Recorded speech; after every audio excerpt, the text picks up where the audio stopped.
అమ్మగారు అమ్మ చెడ్డి వందనాలు, దగ్గరికి వందనాలు, మీ అందరికి వందనాలు.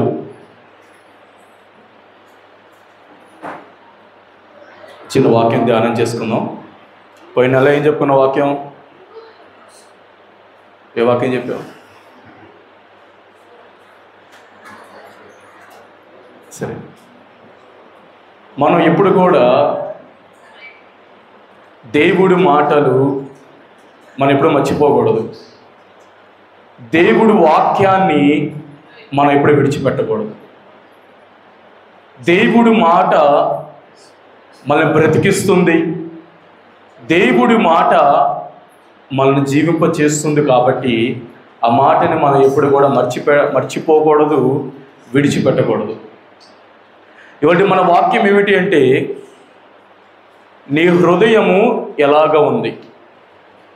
మన హృదయం ఎక్కువ అసలు ఒక మాట జాగ్రత్తగానండి. మన హృదయము ఎలాగుంది, ఎలాగుండాలి, ఎలాగ ఉంటుంది? మన హృదయము ఎలాగ ఉంది, ఎలాగ ఉండాలి, ఎలాగ ఉంటుంది అని కొన్ని వాక్యాలు జాగ్రత్తగా విందాము, జాగ్రత్తగానండి. ప్రతి ఒక్కరు కూడా ఏంటంటే, మన హృదయాన్ని మనము పరీక్షించుకొని ఆలోచన చేసుకోవాలంట. మన హృదయాన్ని మనమే పరీక్షించుకోవాలి. ఎదుటివాడు వచ్చి మన హృదయం పరీక్షించడం కాదు, కానీ మన హృదయాన్ని మనమే పరీక్షించుకోవాలి. ఏమని పరీక్షించుకోవాలి అంటే, నువ్వు దేవుడి ఆలోచన నీ హృదయం వింటుందా, మనుషుడు చెప్పే ఆలోచన నీ హృదయం వింటుందా అని ఒకసారి పరీక్షించుకోవాలి. చాలామంది చేసే పనులు ఏంటంటే, దేవుడు చెప్పే ఆలోచనని పక్కన పెట్టేస్తారు, మనుషులు చెబుతున్న ఆలోచనను ముందు పెట్టుకుంటారు. వాటి వలన మనకు నష్టము కలుగుతుంది, కానీ లాభం ఎంత మాత్రమును కలగదు. ఎందుకంటే మనుషుడు చెప్పే ఆలోచన నీ మీదున్న దేవుని అభిషేకాన్ని పోగొట్టేస్తుంది. మనుషుడు చెప్పే ఆలోచన నిన్ను దేవుని దూరంగా తీసుకెళ్ళి నిన్ను నాశనం చేస్తుంది. మనుషుడు చెప్పే ఆలోచన నిన్ను మరణానికి అప్పగిస్తుంది. హల్లెలూయా. నిన్ను నిర్మించింది దేవుడు, నిన్ను కలగజేసింది దేవుడు, నీకింత కృప ఇచ్చింది దేవుడు. కాబట్టి మొదటిగా నీవు దేవుడి ఆలోచన మాత్రమే వినాల. అంటాడుగా దేవుడు, నీ మీద దృష్టి ఉంచి నీకు ఆలోచన చెబుతాను అని దేవుడు చెప్తున్నాడు. మనమేమంటామంటే, ఎంతసేపటికి మనుషులు చెప్పే ఆలోచన వైపు నీ చెవులు అప్పగిస్తున్నావు, కానీ దేవుడు చెప్పే ఆలోచన వైపు నీ చెవులు అప్పగించలేకపోతున్నావు. ఆయన అంటాడు, నీవు నడవవలసిన మార్గము నీకు చూపిస్తాను, నీకు బోధిస్తాను, నీ మీద దృష్టి ఉంచి నీకు ఆలోచన చెబుతాను అంటున్నాడు ఆయన. జాగ్రత్తగా వినండి. మనుషులు చెప్పిన ఆలోచన విన్నాడు సౌలు గారు. తెలుసా మీకు సౌలు గారు? తెలుసు సౌలు గారు ఎవరైనా? పాత నిబంధన గ్రంథంలో సౌలు గారు ఒక ఆయన ఉన్నాడు, కొత్త నిబంధన గ్రంథంలో ఉన్నారు. నేను చెప్పే సౌలు గారు పాత నిబంధన ప్రకారం సౌలు గారు. మీరు వాక్య రిఫరెన్స్ ఇవ్వక్కర్లేదు, కానీ తర్వాత చదువుకోండి.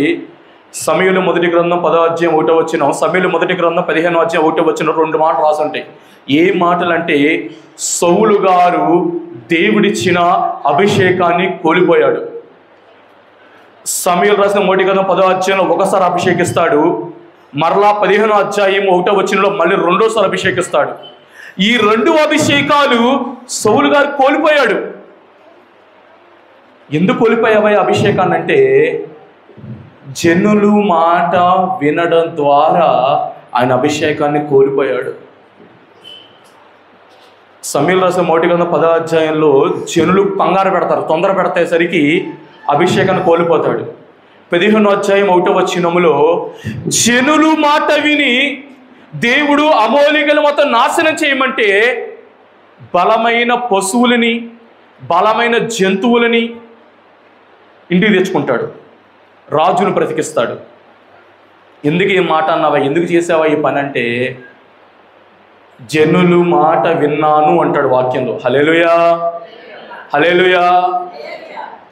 చెప్పాలంటే బిలాము లాంటి గొప్ప ప్రవక్త లోక ఆశీర్వాదము, లోకుల ఘనత, లోకుల ప్రభావం, లోకుల మహిమ చూసేసరికి అంటాడంట ఒక మాట, ఇంటిడి బంగారం ఇచ్చిన నా దేవుని మాట నేను జవదాటును అన్నాడు. ఎంత బంగారం? ఎంత? జాగ్రత్తగానండి. ఇంటిడి బంగారం ఇచ్చినా సరే నేను దేవుడి మాటే వింటాను అన్నాడు. ఇక్కడ దా బాగుండుద్ది. మరలా నెక్స్ట్ మాట ఏమంటాడు తెలుసా? దయచేసి ఈ ఒక్క రాత్రి ఇక్కడ ఉండవా అని శత్రుని బతిలాడుకుంటాడు. గొప్ప ప్రవక్త అయ్యుండి సోదిగాడు అని పేరు తెచ్చుకుని చనిపోవాల్సి వచ్చింది. దేనివల్ల అంటే హృదయంలో మనుషులు చెప్పిన ఆలోచనకు అవకాశం ఇచ్చాడు. మనం దేవుడు చెప్పిన ఆలోచనకు అవకాశం ఇవ్వాలి, కానీ మనుషుడు చెప్పే ఆలోచనకు అవకాశం ఇవ్వద్దు. చెప్పాలంటే బేతేలికి ఒక ప్రవక్త వస్తాడు. వచ్చి బేతేలికి ఆజ్ఞాపిస్తాడు, ఓ బలిపీఠమా, ఈ బలిపీఠం మీద నీ మీద ఎవడైతే బలర్పించాడో వాడి శవాలు కాల్చబడతాయి అంటాడు. అలాంటి ప్రవక్త గారు కూడా దేవుడి మాట హృదయంలో ఉంచుకోకుండా మనుషులు చెప్పిన మాట విని వెళ్తాడు, మరణానికి అప్పగించబడతాడు. ఇవన్నీ ఎందుకు చెప్తున్నానంటే, నువ్వు దేవుడిచ్చే ఆలోచన వినాలి, కానీ మనుషుడు చెప్పే ఆలోచన లెక్క పెట్టద్దు. ఎందుకంటే ఓ మాట చెప్పనా, నీ హృదయము నిర్మించిన వాడు దేవుడు. నువ్వు సంతోషించవలసింది దేవుణ్ణి బట్టి. చూడండి, కీర్తన గ్రంథం 33వ కీర్తన, కీర్తన గ్రంథము 33వ కీర్తన 15వ వచనం. ఆయన వారి అందరి హృదయములను ఏకరీతిగా నిర్మించిన వాడు,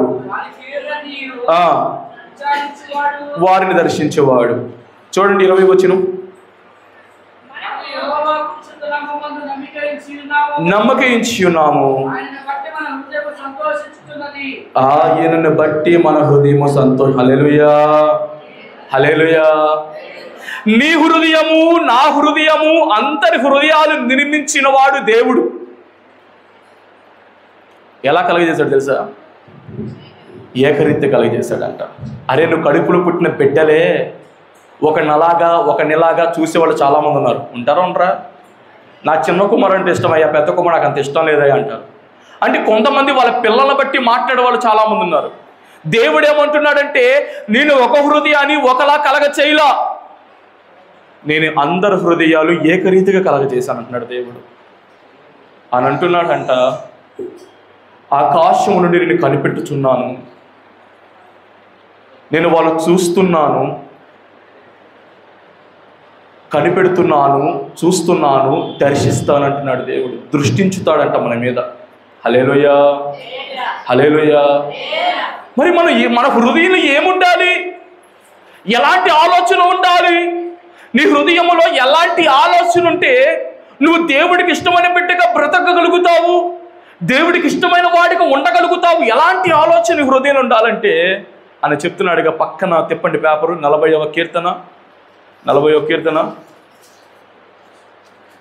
కీర్తన 8వ వచనం 10వ వచనం. నా దేవా, చాలు, ఒక మాట చాలు. ఏంటంటే, అయ్యా నీ చిత్తము నెరవేర్చుట నాకు సంతోషం అంటాడు కదా 10వ వచనంలో. 10వ వచనం, 10వ వచనం, నీ నీతిని నా హృదయంలో ఉంచుకొని.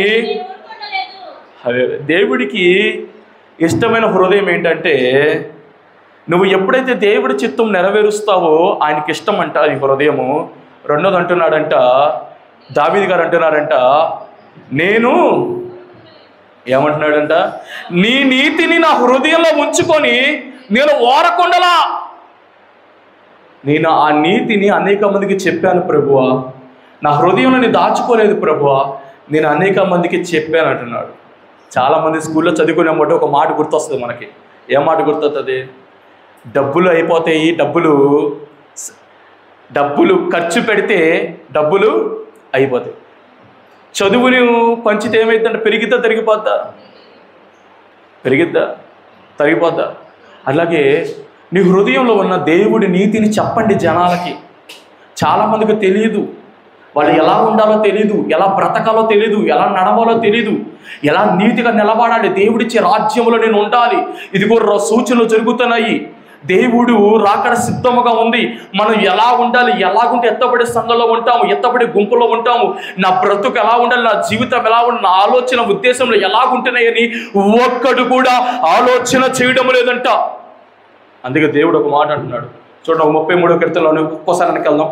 32వ కీర్తన 9వ వచనం. బుద్ధి జ్ఞానము లేని గుర్రం వలెనను కంచెల గాడిద వలెనను. చాలు, హల్లెలూయా. అరే మనం ఎలా ఉండాలంటే బుద్ధి జ్ఞానం లేని దేని వల్ల అంట? గుర్రాల్లాగా గాడిదలాగా ఉండమాకంటారు నాయన. నేను మిమ్మల్ని మనుషులుగా నిర్మించాను, మనుషులుగా కలగ చేశాను, మీరు ఎలా ఉండాలంటే మనుషులుగా ఉండండి దేవుడు చెప్తున్నాడు. అక్కడ ఎవరు పోల్చాడంట? గుర్రాన్ని పోల్చాడు, గాడిదని. హల్లెలూయా, హల్లెలూయా. నీ హృదయంలో దేవుడి నీతి ఉండాలా, నీ హృదయంలో దేవుడి చిత్తం ఉండాలా. అలా ఉంటే దేవుడి కృప ఖచ్చితంగా వస్తుంది. ఎందుకంటే చాలామంది వాళ్ళలో వచ్చే హృదయ ఆలోచన ద్వారా పడిపోతున్నారంట, చెడిపోతున్నారంట. చెప్పాలంటే జీవము కలిగిన దేవుడిని విడిచిపెట్టే దుష్ట హృదయాన్ని సంపాదించుకుంటున్నారంట. చూడండి, హెబ్రీ రాసిన పత్రిక 3వ అధ్యాయం 10వ వచనం. హెబ్రీ రాసిన పత్రిక 3వ అధ్యాయం 10వ వచనం. ఫాస్ట్గా హెబ్రీ రాసిన పత్రిక 3వ అధ్యాయం 10వ వచనం. కావున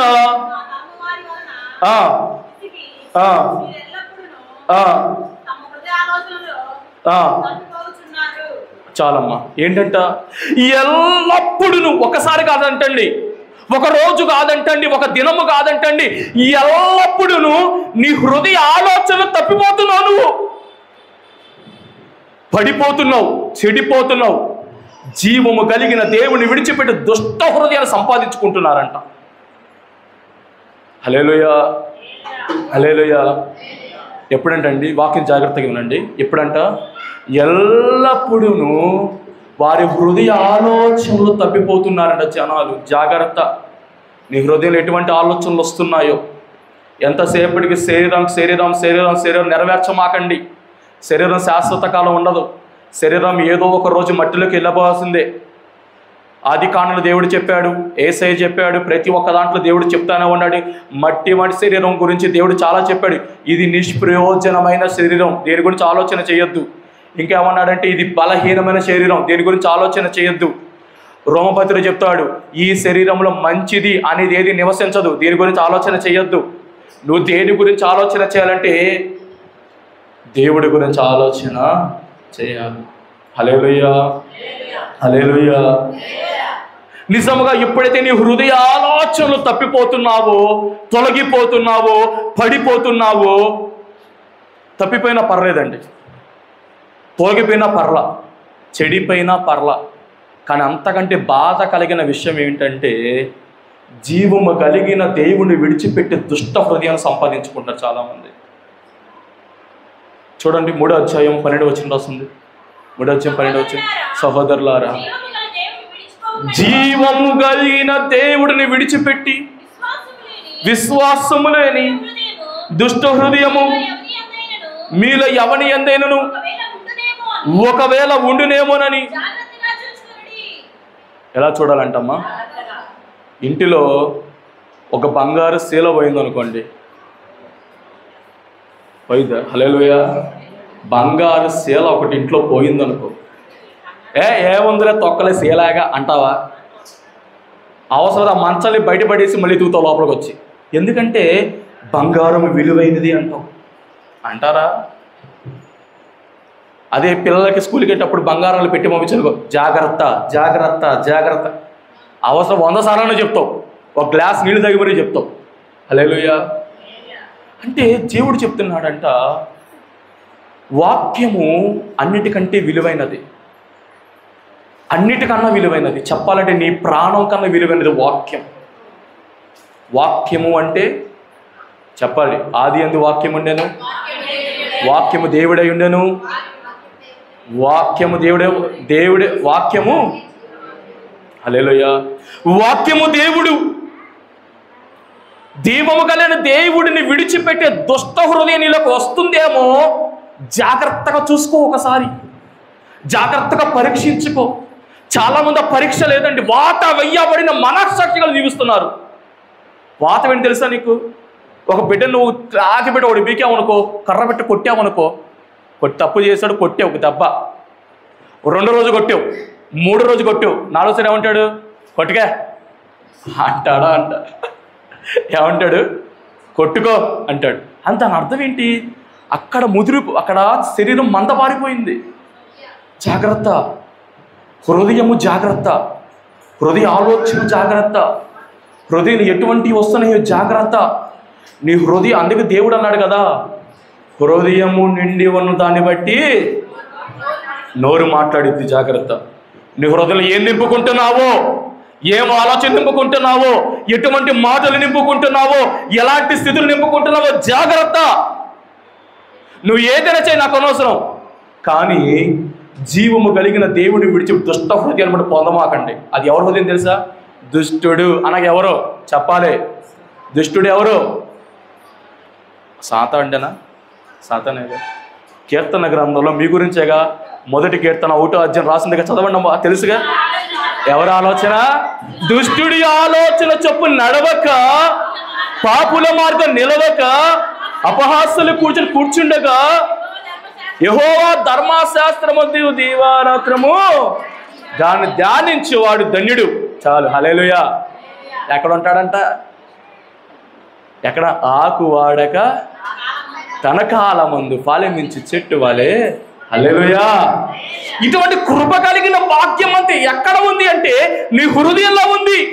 నీ హృదయం ఫలించాలా, అభివృద్ధి పొందాలా. దేవుడు ఆలోచనకు అవకాశం ఇవ్వండి, కానీ మనుషులు చెప్పే ఆలోచన మాత్రం వినమాకండి. ఎందుకంటే జీవము కలిగిన దేవుడిని విడిచిపెట్టే దుష్ట హృదయం నీలోకి వస్తుందేమో పరీక్షించుకోవాలా. ఆయన ఏమైనా పరీక్షించుకోమన్నాడా? జాగ్రత్తగా చూసుకోమన్నాడా? జాగ్రత్తగా చూసుకోవాలా హృదయాన్ని.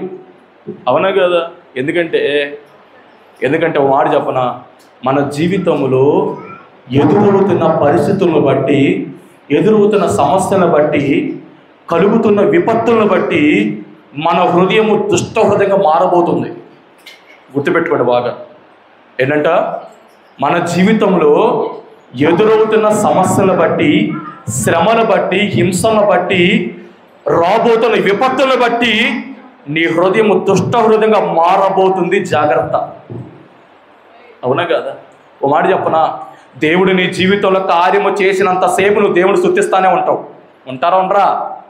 అదే కనుక 10 సంవత్సరాలు నీ జీవితంలో దేవుడు కార్యం చేయలేదనుకో, 10 సంవత్సరములు దేవుడు నీ జీవితంలో కార్యం చేయట్లేదు అనుకో, ఎంత ప్రార్థన చేసినా చేయట్లేదు అనుకో, ఏమన్నా నీకేమవుతుంది? వస్తుందా? ఎంత ప్రార్థన చేయనయ్యా, ఎన్ని ఉపవాసాలు ఉండమంటావు? అవసరమైతే దేవుడు కనపడాలి కానీ కడిగేద్దాం అనుకుంటాం. చాలామంది అనుకుంటారు అట్లాగా. ఎన్ని ఉపవాసాలు ఉండవు, ఎంత ప్రార్థన చేయను, నువ్వు ఎందుకు వినట్లా? హల్లెలూయా, హల్లెలూయా. ఇది చేసి ఉపవాస ప్రార్థన వెళ్ళిపోద్ది. కానీ చాలా ఎలా ఉంటున్నారంటే, మన జీవితంలో ఎదురవుతున్న కొన్ని విపత్తులు బట్టి నీ హృదయం దుష్ట హృదయంగా మారకూడదు. అది కష్టమైన, నష్టమైన, బాధైనా, శ్రమైన, దుఃఖమైన, వేదనైన, మరణం ఎదురైనా సరే నువ్వు దేవుని అంది నమ్మకం ఉంచాలి హృదయాన్ని. బైబిల్లో నీకు కొంతమందిని చూపిస్తా. వాళ్ళు చాలా మంచోళ్ళు, చాలా ప్రార్థనా పరులు, చాలా విశ్వాసులు, మంచి సహవాసులు ఉన్నవాళ్ళు. కానీ వాళ్ళ జీవితాల్లో జరిగిన కొన్ని పరిస్థితులను బట్టి వాళ్ళకు దుష్ట హృదయం వచ్చింది. దేవుని దూషించు అందొక ఆమె, చచ్చిపో అందొక ఆమె. చూడండి ఒక మాట బాగా చెప్తున్నారు. చాలామంది ఏంటంటే వాళ్ళ హృదయాల ఆలోచనలు బట్టి, హృదయంలో వచ్చి ఆలోచనలు బట్టి తొలగిపోయి పడిపోయి దేవుళ్ళ ఉండకు నాశనం అయిపోతున్నారు. 4 వ్యక్తులు చూపిస్తాను. ఫాస్ట్ జాగ్రత్తగా వినండి. మొట్టమొదటి వ్యక్తి అంటే ఉజ్జియా రాజు ఉన్నాడు. రాజు పేరు ఉజ్జియా. ఇతను రాజు చూడండి ఒక మాట, 2వ దినవృత్తాంతాల గ్రంథము 26వ అధ్యాయము 5వ వచనం. ఫాస్ట్గా చూడాలి, కొన్ని రెఫరెన్స్ మీకు చూపిస్తాను ఫాస్ట్గా. 2వ దినవృత్తాంతాల గ్రంథం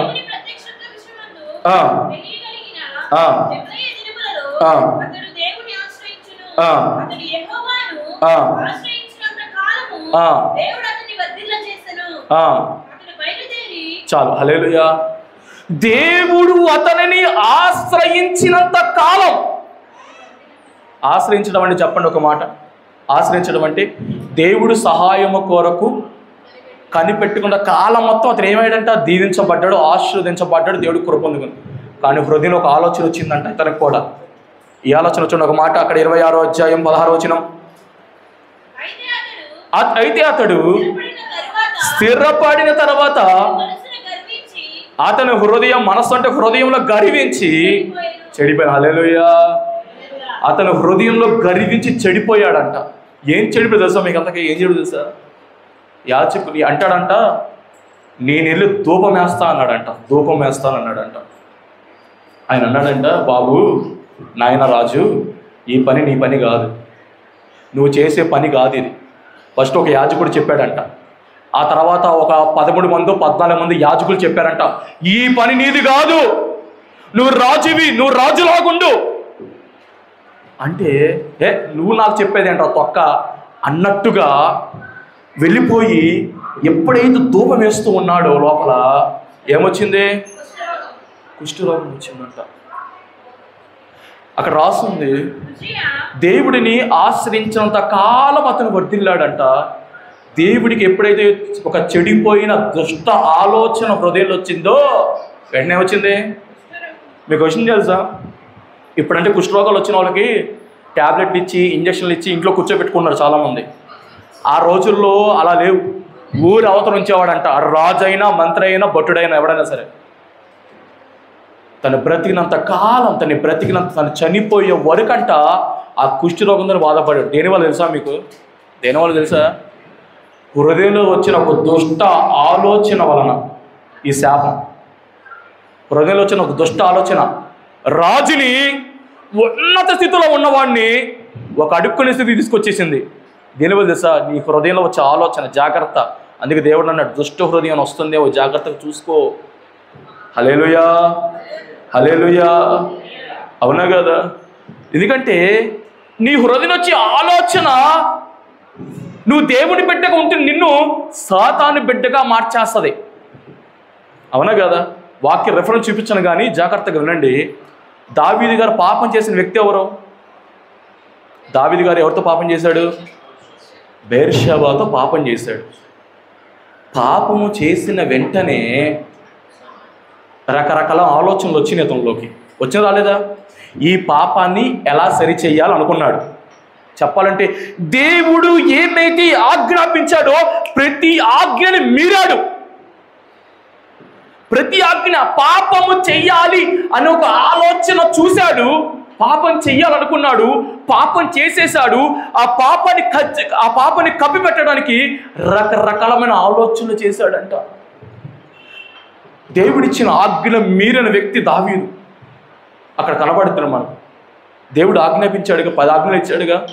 నీ పొరుగు వాని భార్యని ఆశించమాకు. ఏమన్నాడు? ఇంకోటి, నరహత్య చెయ్యమాకు అన్నాడు. అనడం లేదా? చెప్పనా? ఆ బెర్షెబా భర్తని చంపించాడు దావీదు. తెలుసా మీకు వాక్యం? బెర్షెబా భర్తని చంపించాడు. పొరుగువాడి భార్యని కోరుకున్నాడు.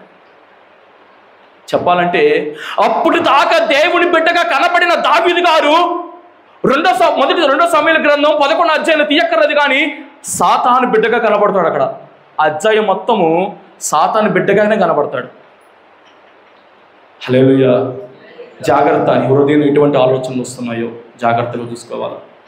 నేను దేవుని బిడ్డని అన్న ఒక ఆలోచన మర్చిపోకూడదు. దేవుడు నన్ను చూస్తున్నాడు, దేవుడు నన్ను చూస్తున్నాడు, దేవుడు నన్ను చూస్తున్నాడు, దేవుడు నన్ను చూస్తున్నాడు అన్న ఆలోచన మనం ఎప్పటికీ ఎన్నటికీ మర్చిపోకూడదు. చాలామంది ఆ మాట అనుకోవట్లా. ఆకాశమందు ఆసీనుడమైన వాడు నన్ను చూస్తున్నాడనే విషయాన్ని మర్చిపోతారు చాలామంది జనాలు. అవునా కదా? చూడండి, తీయక్కర్లేదు కానీ మన ముందు ఆయన ఉన్నాడు కదా, ఎవరు? యూసుఫ్ గారు ఉన్నారు కదా. ఒక బానిసగా వెళ్ళాడంట, పరిచర్య చేశాడంట, చెప్పాలంటే విచారణకర్తగా మొదలయ్యాడంట. పోతీఫారు తనకున్నదంతా మొత్తం అప్పగించేశాడంట. కానీ ఏమంటాడు తెలుసా యూసుఫ్ గారు? జీవము కలిగిన దేవుడి ఎదుట ఇంత దుష్కార్యము నేను ఎలా చేస్తానన్నాడు. హల్లెలూయా. మీకు విషయం చెప్పనా, మీరు వాక్యం తర్వాత చదువుకోండి, అది కూడా రాసినట్టుగా తర్వాత చదువుకోండి. మనకి ఆ పోతీఫారు భార్య యోసేపు గారిని ఒక్కసారి మాత్రమే అడిగింది అనుకుంటున్నారేమో సైనించమని. మీకు విషయం చెప్పనా, దుష్టుడు వెంట పడతానే ఉంటాడు. నువ్వు ప్రార్థన, వాక్యము, సహవాస సన్నిధి, ప్రార్థన పరిగణ దుష్టుని వస్తానే ఉంటాడు. కానీ తొలగించే నిన్ను ముట్టుకునే అధికారం వాడికైతే లేదు. హల్లెలూయా. ఈ యోసేపునంట ఆ పోతీఫారు భార్య ఒకరోజు అడగల సైనించు అని దినము అడుగుతానే ఉందంట. హల్లెలూయా. కానీ జీవము కలిగిన దేవుడు నన్ను చూస్తున్నాడు అని ఎప్పుడైతే మాట విన్నాడో, ఎప్పుడైతే వింటున్నాడో ఆశీర్వాదం ఏముంది తెలుసా? యెహోవా అతనికి తోడై ఉండెను కనుక అతను చేసిందంతయు వర్ధిల్లెను రాసిన వాక్యంలో. అతని జీవితం వర్ధిల్లిందంట. ఓ మాట చెప్పనా, మీరు జాగ్రత్తగా వినండి, కొన్ని మాట జాగ్రత్తగా వినండి.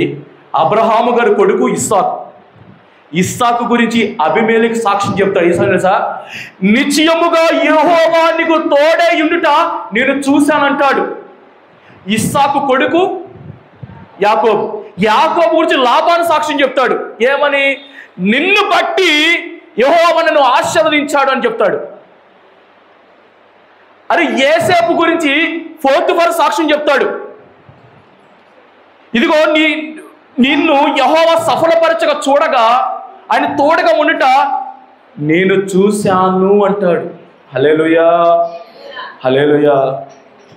నిజంగా మనం చెడిపోవడానికి పడిపోయిన కారణం హృదయం వచ్చి చెడ్డమైన ఆలోచనలు కూడా మనం జాగ్రత్తగా ఉంచుకోవాలి. అవును, ఇందాక చెప్పుకున్న బిలాము లాంటి ప్రవక్త కూడా ఏమయ్యాడంట? హృదయం కొంచెం ఆలోచన గొప్ప ప్రవక్త, కానీ చివరికి ఏం పేరు తెచ్చుకునేది తెలుసా? ఒక ప్రవక్త ఉండి అతను తెచ్చుకున్న పేరేంటి తెలుసా? సోదిగాడు. మన కోపం వచ్చింది ఏం అర్థం? సోదిగా అంటావనమా? దేవుడు పిలిచాడంట సోదిగాడు అని. ఎవరిని? బిలాం ప్రవక్త. దేనివల్ల? ఒక చెడిపోయిన ఆలోచన ద్వారా. చెడిపోయిన ఆలోచన ఉజ్జియా స్థితి మారిపోయింది. చెడిపోయిన ఆలోచన దావీదు పరిస్థితి మారిపోయింది. చెడిపోయిన ఆలోచన బిలాము లాంటి గొప్ప ప్రవక్త మరణానికి అప్పగించబడ్డాడు. అసలు మన హృదయం ఎలాంటిదో నువ్వు తెలుసుకోవాలా. చూడండి, ఇర్మియా గ్రంథం 17:9 ఫాస్ట్గా ఇర్మియా 17:9. హృదయము అన్నిటికన్నా మోసకరమైనది, అది ఘోరమైన వ్యాధ్యాలండి. ఎవడు? హల్లెలూయా. హృదయం అంట అన్నిటికన్నా మోసకరమైనదంట. అది మోసకరమైనది ఒకటే మాత్రమే కాదంట. అక్కడ వ్యాధికరదంటే బాగుండిద్ది, కానీ ఏమన్నాడంట? ఘోరమైన వ్యాధి అంట. ఏ వ్యాధి ఇది? ఘోరమైన వ్యాధి ఉంది మన హృదయానికి. చెప్పడం మోసకరమైనది మన హృదయం, ఘోరమైన వ్యాధి కలిగింది. దాన్ని గ్రహింపగలిగిన వాడు ఎవడు? హల్లెలూయా, హల్లెలూయా. అందుకని ఎప్పుడైతే నీ హృదయాన్ని పరీక్షించుకొని గ్రహించుకొని జీవము కలిగిన దేవుని విడిచిపెట్టే దుష్ట హృదయం వస్తుందేమో సరి చూసుకొని ముందుకు వెళితే హృదయాన్ని కాపాడుకోవాలా. ఎందుకు కాపాడుకోవాలో సామెతల గ్రంథంలో చాలా నీట్గా చెప్తారు. చూడండి, సామెతల గ్రంథం 4:23 ఫాస్ట్గా సామెతల గ్రంథం 4:23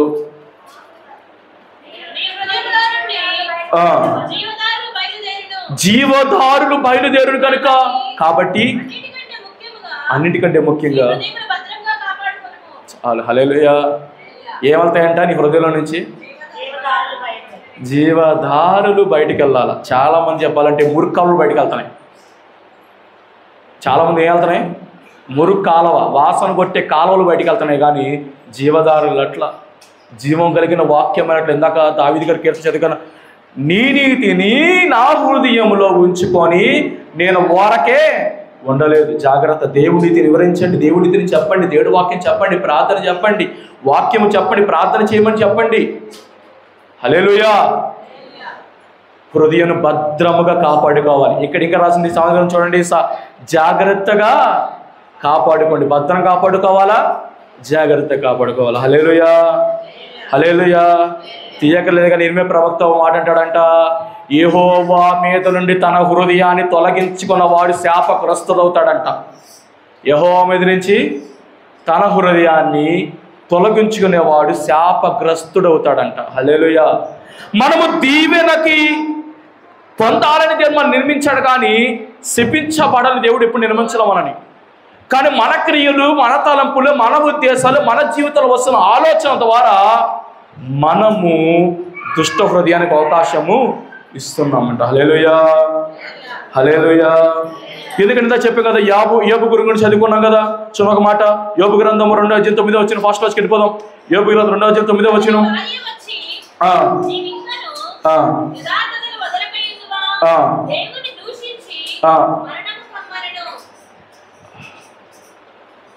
ఎవరిని దూషించమంటుంది ఇక్కడ?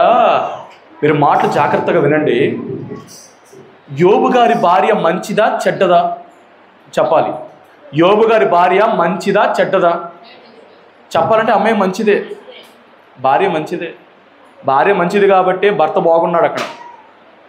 చెప్పాలంటే భార్య మంచిదే, మంచి ప్రార్థన ఉంది, మంచి విశ్వాసం ఉంది, భర్తని మంచిగా రెడీ చేసుకుని మంచిగా చేస్తని బాగానే ఉంది. కానీ ఒక భయంకరమైన పరిస్థితి వచ్చింది ఆ కుటుంబంలో.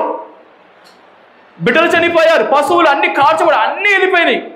చివరాఖరికి అంటుందంట, ఇంకా నువ్వు యథార్థాన్ని విడిచిపెట్టవా నువ్వు? అమ్మ ఇక్కడ బాగుంది మాట, జాగ్రత్తగా వినండి. ఏమయ్యా, ఇంకా యథార్థం విడిచిపెట్టవా నువ్వు? ఏమ్మా నువ్వు యథార్థం విడిచిపెట్టవా అంటే బాగుండుద్ది, ఈ మాట దాకా బాగుండుద్ది. కానీ రెండో మాట అంటుందంట, దేవుడిని దూషించి చచ్చిపో. దేవుడిని దూషించి, అరే మధ్యలో చాలామంది దేవుని తీసుకొస్తారు, అలా తీసుకురామాకండి, అది చాలా పాపం. అది మధ్యలో దేవుడిని అడ్డపెడతారు చాలామంది తిట్టేటప్పుడు. అది జాగ్రత్త, ఆ మాటలు బట్టి చెప్పకూడదు అట్లాగా. చాలామంది దేవుడిని మధ్యలో తీసుకురామాకండి. చాలామంది ఇప్పుడు ఏమంటుందేమా, నువ్వు యథార్థాన్ని విడిచిపెట్టవా? బాగానే ఉంది మాట అక్కడతో, దేవుడిని దూషించు. ఇది ఎవరి హృదయం? దుష్టుడి హృదయం, మనిషి హృదయమా? అవునా? నీ జీవితంలో ఎలాంటి పరిస్థితి వచ్చినా సరే నీ హృదయం దుష్ట హృదయంగా మారకూడదు. రెండోది ఏంటంటే, కొంతమంది అనుకూలమైనవి నీ జీవితంలో జరుగుతూ రాగానే నీ హృదయం దుష్ట హృదయం మారిపోద్దంట. ఒకటేమో భయంకరమైన పరిస్థితులు రాగానే నీ హృదయం దుష్ట హృదయంగా తయారవుతుంది. ఇంకోటి అనుకూలమైనవి నీ హృదయంలోకి రాగానే నీ హృదయము దుష్ట హృదయంగా తయారవుతుందంట. ఎందుకో చెప్పను ఒక మాట, తీయకలేదు కానీ అననీయ సపీరా అని ఇద్దరు ఉన్నారు కదా, ఉన్నారు. బైబిల్ గ్రంథం తెలుసా మీకు? అపోస్తలుల 5వ అధ్యాయంలో వీళ్ళ కళ్ళ ముందంట కొంతమంది అపోస్తులు ఉన్నారంట. ఈ అపోస్తులు చేసే పని ఏంటి అంటే, వాళ్ళ దగ్గరకు శిష్యులకు వచ్చేవాళ్ళంట ఇళ్ళు, వాకిళ్ళు, పొలాలు, స్థలాలు అమ్మేసి అపోస్తులైన పాదాల దగ్గర పెట్టారంట డబ్బులు తీసుకొచ్చి. జాగ్రత్తగానండి, అపోస్తుల పాదాల దగ్గర డబ్బులు పెట్టారంట. పెడతంటే అన్నీ సపీరా కూడా అనుకున్నారంట, వాళ్ళు ఇస్తున్నారు మనం ఇవ్వలేమా, మనకు కూడా స్థలం ఉందిగా, ఎప్పటి నుంచి అమ్ముడు పోవట్లా, ఎప్పటి నుంచి అది అవ్వట్లేదు, దాన్ని అమ్మేసి ఎంత వస్తే అంత డబ్బులు ఇచ్చేద్దాం అనుకున్నారంట. అనుకోగానే ఎమ్మండి ప్రార్థన చేసుకున్నారు, ప్రభువా ఈ స్థలానికి ఎంత రేట్ అయితే వస్తుందో ఆ డబ్బులు తీసుకొచ్చి నేను ఇచ్చేస్తాను అనుకున్నారంట. అనుకోగానే సరే, ఎప్పుడైతే ఆ మాట అనుకున్నారో ఆ స్థలాన్ని దేవుడు దీవించాడంట. ఏం చేశాడు? వీళ్ళ మనసులో మాట, వీళ్ళ హృదయంలో వచ్చే మాట ఏంటంటే, ఆ స్థలము ఒక 50,000కి వెళ్ళింది. 50,000కి, ఉదాహరణగా నాకు తెలియదులే కానీ 50,000కి వెళ్ళింది అనుకున్నాం. అలా అనుకున్నారంట, ఈ స్థలానికి ఒక 50,000 వస్తాయి, ఈ 50,000 నేను మందిరానికి ఇచ్చేస్తాను అన్నారంట. ఈ 50,000 నేను మందిరానికి ఇచ్చేస్తానంట. ఇవ్వగానే వెంటనే దేవుడు ఏమన్నాడంటే, ఆ స్థలాన్ని దేవుడు దీవించాడు. దీవించగానే 50,000 రావాల్సిన స్థలము 1,00,000 రూపాయలకి వెళ్ళిందంట. ఎంతకే? 1,00,000కి వెళ్ళగానే వెంట లోపలికి వచ్చేస్తాడు. ఎవడొచ్చాడు? ఎవడొస్తాడు? సాతాను వస్తాడా? వచ్చి ఒక ఆలోచన ఇచ్చాడంట. ఏం ఆలోచన? నువ్వు ఫస్ట్లో ఏమనుకున్నావు? ఈ స్థలానికి 50,000 వస్తాయి కాబట్టి 50,000 ఇస్తాను అనుకున్నావు కదా, దాని ప్రకారం చేసేయి అన్నాడంట. హల్లెలూయా, హల్లెలూయా. నువ్వు ఏమనుకున్నావు ఫస్ట్లో? 50,000 కదా అనుకుంది. 50,000 ఇచ్చేసే ఏమైంది? కానీ స్థలం పోయింది ఎంతకంట? 1,00,000. వెళ్ళి 50,000 తీసుకుని వెళ్ళి పేతురు గారు కూర్చుంటే 50,000 అక్కడ పెట్టి నుంచుందంట. నుంచోగానే ఆయన అడిగిన మాట ఒక మాట అన్నాడట. పరిశుద్ధాత్మ దేవుణ్ణి ఎందుకు మోసం చేస్తున్నావు అని అడిగాడంట. హల్లెలూయా. ఇంతకీ అమ్మావా? ఇంతకీ అమ్మానయ్యా అందంట. హల్లెలూయా. చనిపోయింది. మళ్ళీ వెనకాల భర్త వచ్చాడు. తెలుసుగా మీకు అన్నీ, మళ్ళీ చెప్పట్లేదు. అందుకే భర్త వచ్చాడు. భర్త కూడా సేమ్, ఇంతకేనయ్యా అమ్మింది. ఇద్దరు కూడా. హల్లెలూయా. జాగ్రత్త. నీ జీవితంలో భయంకర పరిస్థితి వచ్చిన ఈ హృదయం దుష్ట హృదయంగా మారకూడదు. అనుకూలమైనవి నీ జీవితంలో జరుగుతున్నా సరే నీ హృదయం దుష్ట హృదయంగా మారకూడదు. హల్లెలూయా, హల్లెలూయా. అందుకేనే కదా కొంతమంది అంటున్నారంట, కొంతమంది ఎందుకంటే వాళ్ళ హృదయంలో వచ్చి ఆలోచన ద్వారా వారికి మరణం వస్తుందనే విషయం అర్థం కావట్ల. చూడండి, ఉజ్జియా లాంటి వాడినే పడేసిన సాతాను, అవునా? గొప్ప రాజు. అతన్ని దేవుని ఆశ్రయించినంత కాలము అతను వర్ధిల్లను వాక్యం చెప్తుంది చెప్పట్లేదా? ఒక్క దుష్ట ఆలోచన, దుష్టమైన హృదయం మార్చుకున్నాడు, కుష్టి రోగము వచ్చింది.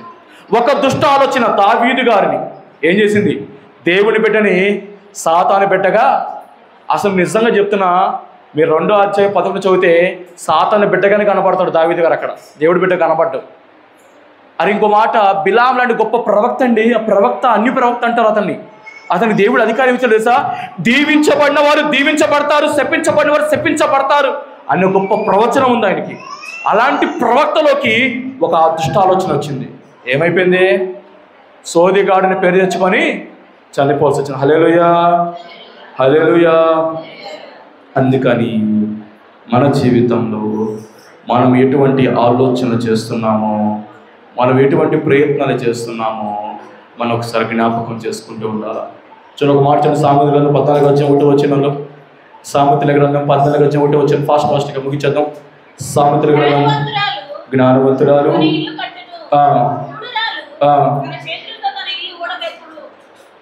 సామెత 14 ఒకటేనా? 20-25 కూడా చూడు.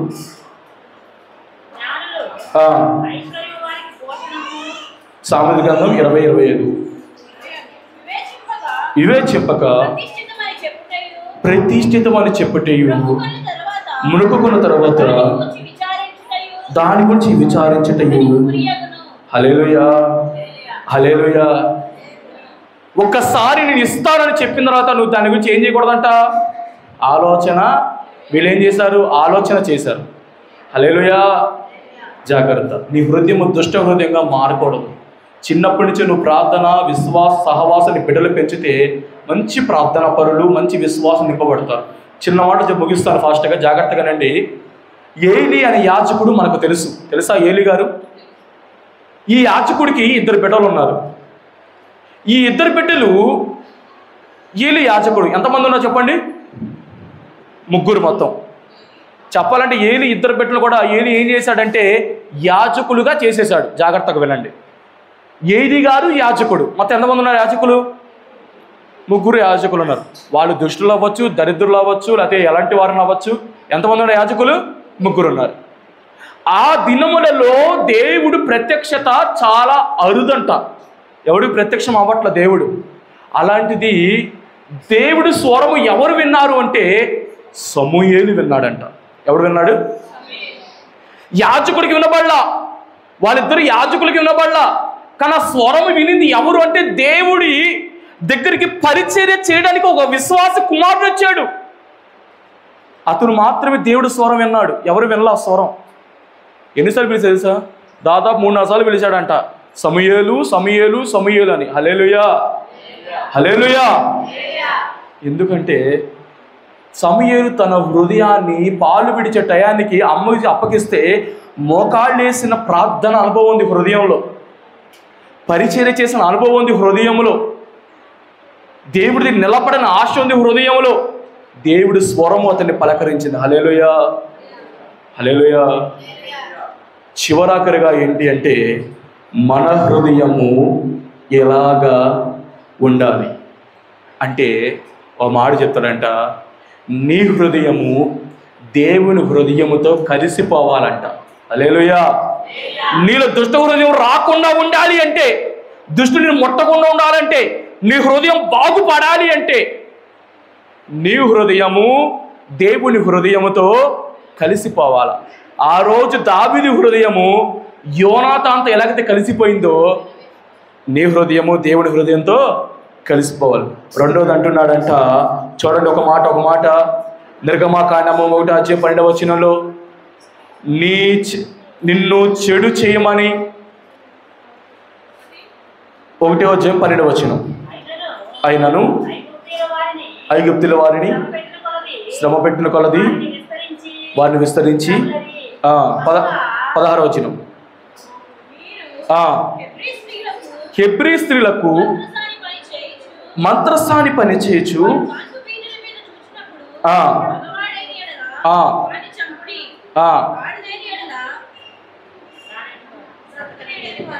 ముగిస్తాను బాగా జాగ్రత్తగా ఒక మాట. ఇక్కడ ఫరో వాళ్ళ ఐగుప్తీని మంత్రశాలకు ఒక మాట చెప్పాడంట, ఓ మంత్రశాలారా మీరు ఒక మాట వినండి, ఈ ఇశ్రాయేలు ప్రజలు విస్తరిస్తూ ఉన్నారు, శ్రమ పెట్టే కొద్ది విస్తరిస్తున్నారు, కాబట్టి వాళ్ళకి బిడ్డలు పుడతారు కదా, మగపిల్లని చంపేయండి, ఆడపిల్లని బ్రతికించండి, మన కొరకు ఎవరి కొరకు, వాళ్ళ పిల్లల కొరకు బ్రతికించండి అన్నారంట. ఎవరికి ఆజ్ఞాపించాడు ఫరో? మంత్రశానికి ఆజ్ఞాపించాడు. అవును చేసిన 17 అయితే